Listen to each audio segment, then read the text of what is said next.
जय हिंद दोस्तों। आज के इस वीडियो में हम डीएलएड सेकेंड सेमेस्टर मैथ का प्रीवियस ईयर 2021 से लेकर 2023 तक जितने प्रीवियस ईयर हैं उन सभी के अति लघुत्तरीय प्रश्नों को कलेक्ट किया है।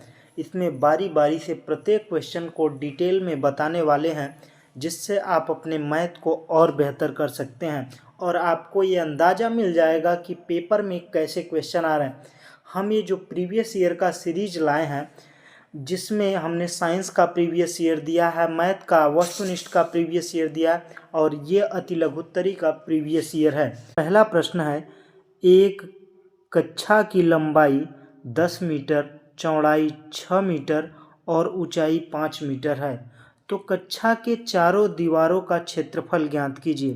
जैसे समझिए कि ये एक घर का ज़मीन है, तो इसके चारों तरफ क्या है, दीवार बना दी जाए, तो दीवार तो चौकोर होगी ना।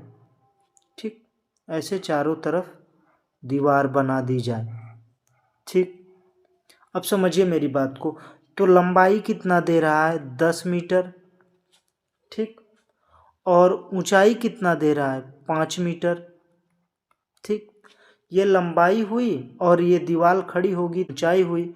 और इसका चौड़ाई कितना दे रहा है, 6 मीटर और ऊंचाई कितना दे रहा है, 5 मीटर। तो आप देखिए, जो क्षेत्रफल इसका होगा वही क्षेत्रफल इसका होगा, जो क्षेत्रफल इसका होगा वही क्षेत्रफल इसका होगा। तो यही हम एक फार्मूला इसका है, चारों दीवारों का क्षेत्रफल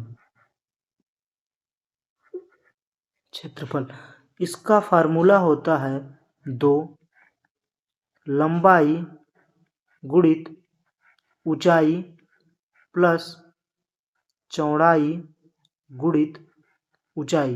ये इसका फार्मूला होता है, यही मैंने समझा है। एक तरफ का दोनों कर दीजिए, दोनों का क्षेत्रफल। तो क्षेत्रफल बराबर होता है लंबाई गुणित चौड़ाई।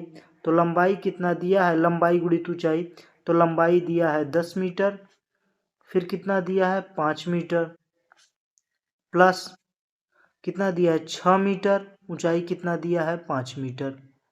ठीक, और ये 2, तो कितना हो गया, 250 प्लस 30, तो कितना हो गया, 2 गुणित 80। तो पूरा क्षेत्रफल, चारों दीवारों का क्षेत्रफल कितना हुआ, 160 मीटर स्क्वायर।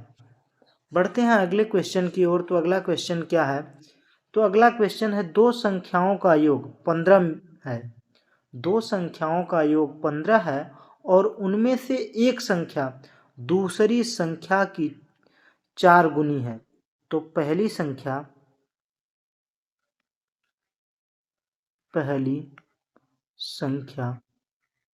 बराबर x, दूसरी संख्या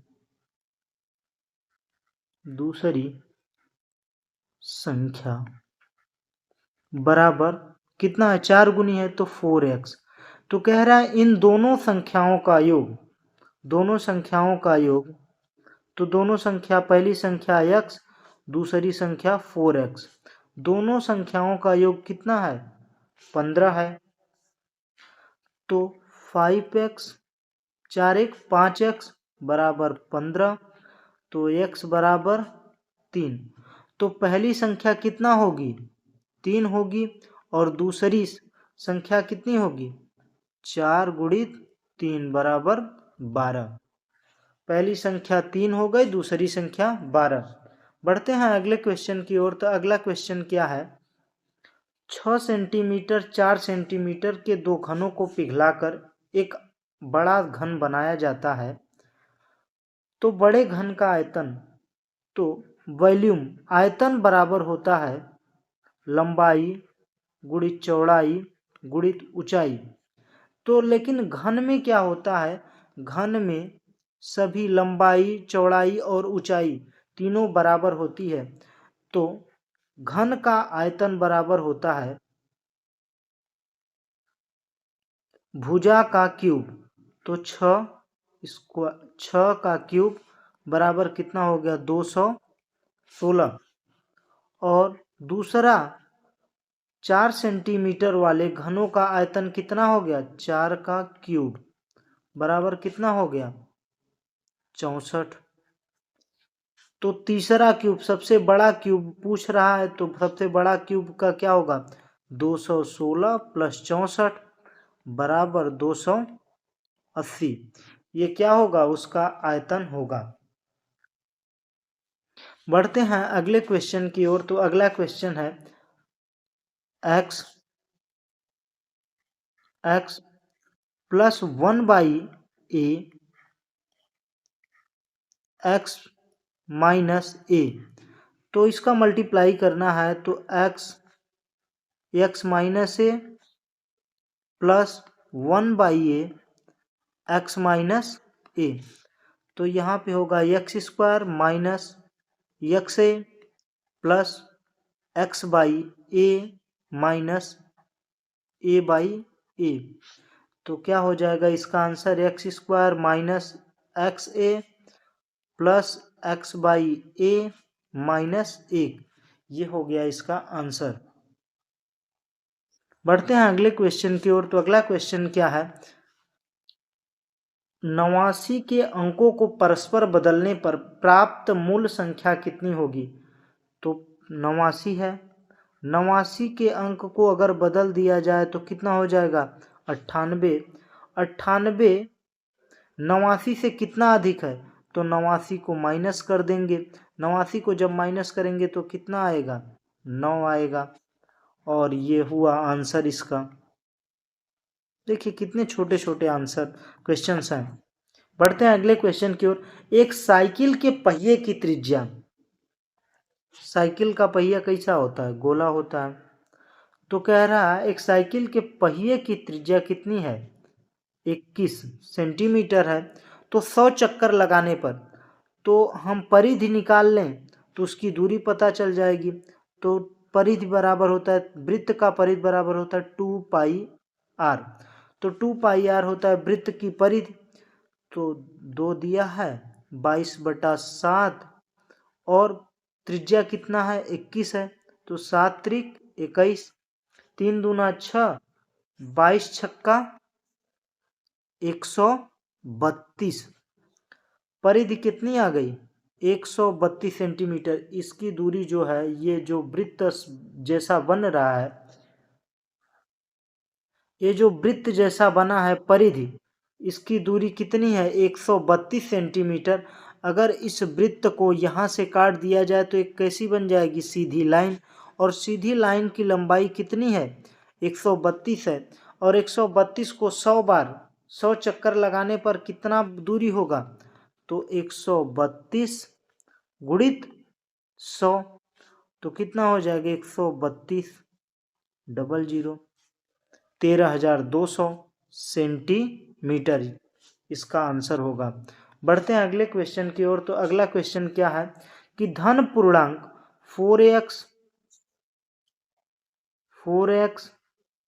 माइनस 6 के ठीक बाद का धन पूर्णांक क्या होगा? तो अगर इसमें एक जोड़ देंगे, अनुवर्ती कर देंगे, तो यही क्या होगा? धन पूर्णांक होगा। तो क्या आ जाएगा? 4x minus 5। ये क्या है? इसके आगे का धन पूर्णांक है।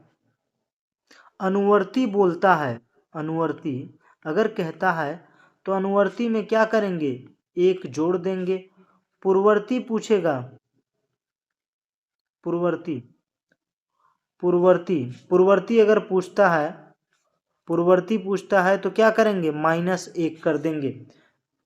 बढ़ते हैं अगले क्वेश्चन की ओर। तो अगला क्वेश्चन क्या है? Minus 2/3 plus -4/5 minus 6/5।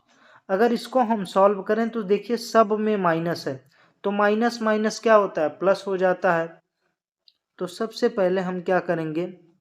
प्लस का माइनस में मल्टीप्लाई करेंगे तो ये भी माइनस हो जाएगा। तो यहाँ पर देखिए -2/3 -4/5 -6/5। सब माइनस माइनस है तो सब क्या होंगे? सब जुड़ जाएंगे।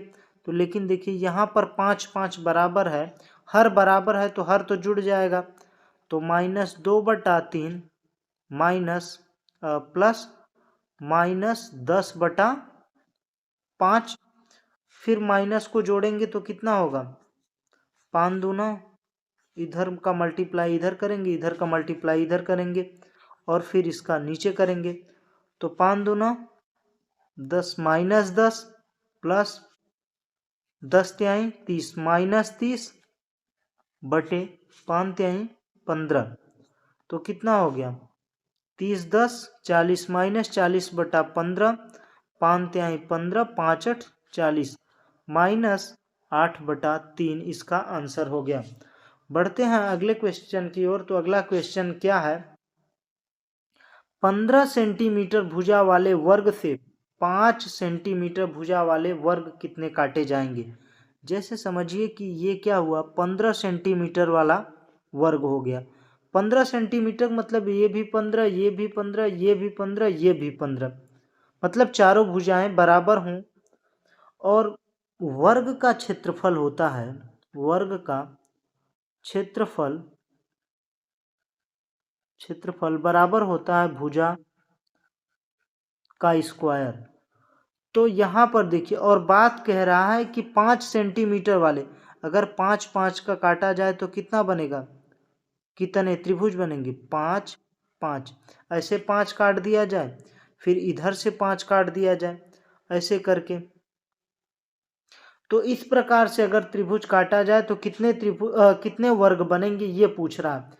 तो 5 5 सेंटीमीटर के, तो बड़े वर्ग का 15 सेंटीमीटर वाले भुजा का क्षेत्रफल कितना होगा, 15 का स्क्वायर, 15 15 कितना होता है 225 सेंटीमीटर स्क्वायर हो गया।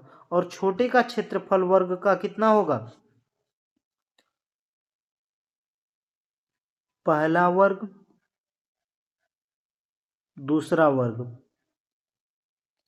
दूसरा वर्ग क्या है, 5 है, 5 का स्क्वायर कितना हो गया इसका, 25 सेंटीमीटर हो गया। तो वर्गों की संख्या, वर्ग की संख्या बराबर होगा 225 पहले वाले वर्ग का क्षेत्रफल माइनस बटे दूसरे वाले वर्ग का क्षेत्रफल। तो 5 25 9 225, तो 9 वर्ग बनेगा। छोटा वाला वर्ग कितना आएगा, 9 वर्ग बनेगा। बढ़ते हैं अगले क्वेश्चन की ओर। तो अगला क्वेश्चन क्या है, एक घनाकार बर्तन का कोर, एक घनाकार बर्तन का कोर है, घनाकार मतलब जिसकी चारों भुजाएं क्या हैं, तीनों भुजाएं बराबर हैं, हर भुजा घनाकार है, मतलब हर भुजा की लंबाई क्या है, बराबर है किनारों की। तो 10 दिया है। तो घन का आयतन क्या होता है, भुजा का क्यूब। तो घन का आयतन बराबर होता है 10 गुणित 10 गुणित 10 बराबर 1000 सेंटीमीटर क्यूब। तो यहाँ पूछ रहा है आयतन, आयतन तो निकल गया लेकिन लीटर में ज्ञात करना है। तो 1 लीटर बराबर होता है 1000 सेंटीमीटर क्यूब। तो इसका आंसर क्या होगा, 1 लीटर, यह आंसर होगा। बढ़ते हैं अगले क्वेश्चन की ओर। तो अगला क्वेश्चन क्या है, किसी भी संख्या का के 1/4 में से संख्या माना संख्या x है, तो यक्ष की चौथाई, यक्ष का चौथाई में से -1 घटाने पर शेषफल कितना बचता है, 1 बचता है। तो इसको सॉल्व करेंगे तो x -4 बराबर 4 बराबर 1, तो 4 का मल्टीप्लाई इधर हो जाएगा, तो x -4 बराबर 4, तो x बराबर माइनस का प्लस हो जाएगा, 4 4 8, x बराबर 8। तो वह संख्या कितनी होगी, 8 होगी। बढ़ते हैं अगले क्वेश्चन की ओर। तो अगला क्वेश्चन क्या है, अगला क्वेश्चन है x² - xy plus y square का मल्टीप्लाई करेंगे एक्स प्लस वाई से, तो x square minus x y plus y square, फिर इधर y x square minus x y plus y square. तो देखिए एक सूत्र नजर आ रहा है यहाँ पे, x cube minus x square y plus x y square minus y x square plus y x square minus x y square plus y cube. अब देखिए x square y, x square y और x square y plus minus से minus हो गया, x y square सी ये cut गया, तो क्या बचा x cube plus y cube. ये इसका सूत्र क्या होता है, x cube plus y cube का x plus y x square minus x y plus y square, इसको याद रखिएगा और सॉल्व भी हो गया। बढ़ते हैं अगले क्वेश्चन की ओर। तो किसी संख्या के 1/4 में से, ये तो मैंने सॉल्व करा, -4/5 को संख्या रेखा पर प्रदर्शित कीजिए। संख्या रेखा जो पूर्ण संख्या, जो संख्या रेखा में सबसे पहले क्या करते हैं, पूर्णांकों को पहले 0 लेते हैं, दाहिनी तरफ क्या करते हैं प्लस को लेते हैं और बाईं तरफ को क्या लेते हैं माइनस को लेते हैं, तो -1 -2। तो कह रहा है -4/5। 4/5 का मतलब क्या है कि किसी भी वस्तु को 5 भागों में बांटा गया है। किसी भी वस्तु को, जैसे ये वस्तु हुई, इसको 5 भागों में बांटा गया है, 1 2 3 4 1 5, 5 भागों में बांटा गया है। तो 4/5 की बात कर रहा है, तो मतलब इतने हिस्से को क्या कहते हैं 4/5, जो रंगीन है। तो यहाँ पर 5 भागों में बांट देंगे, तो 1 2 3 1 2 3 4, एक हिस्सा, दो हिस्सा, तीसरा हिस्सा, चौथा हिस्सा, पांचवा हिस्सा। तो ये जो ये वाला हिस्सा हुआ, इसको क्या बोलेंगे -4/5, ये प्रदर्शित हो गया। इसी प्रकार से कर सकते हैं। बढ़ते हैं अगले क्वेश्चन की ओर। तो हिस्टोग्राम और बारग्राम, आपको बता दें कि हिस्टोग्राम वो होता है कि जैसे किसी भी संख्या को प्रदर्शित करना है, जैसे 0 से 5 साल के बच्चों का समूह, 5 साल से 10 साल के बच्चों का समूह, 10 साल से 15 साल के, ये क्या है सतत चल रहा है। जो हिस्टोग्राम होता है ये सतत चलता है और अंतः संबंधित होता है, तो यह वर्षों को ज्ञात कर रहा है। और जो बार डायग्राम होता है ये बिल्कुल अलग होता है, यह स्थिति को बताता है। जैसे संडे, मंडे, ट्यूसडे, वेडनेसडे को हम फल खरीदते हैं, तो पहले दिन हम 10 फल खरीदे, दूसरे दिन 50 फल खरीदे, तीसरे दिन 15 फल खरीदे, चौथे दिन 70 फल खरीदे। इस प्रकार से यह बताता है यह असतत होता है और एक दूसरे से अंतः संबंधित नहीं होता है, यह बार डायग्राम होता है।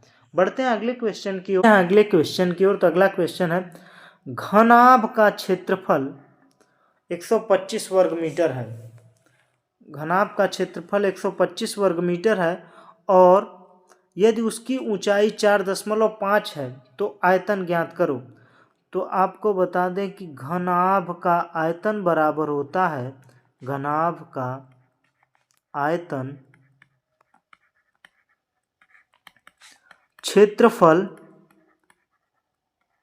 क्षेत्रफल गुणित ऊंचाई। तो यहाँ पर क्षेत्रफल 125 दिया है और ऊंचाई 4.5 दिया है, तो 125 पंचे 625, तो कितना 62, और 125 चौका 500, 500 प्लस 62 562, और एक अंक पे दशमलव, ये हो गया आयतन मीटर क्यूब। घनाभ का आयतन कितना हो गया 562.5 मीटर क्यूब।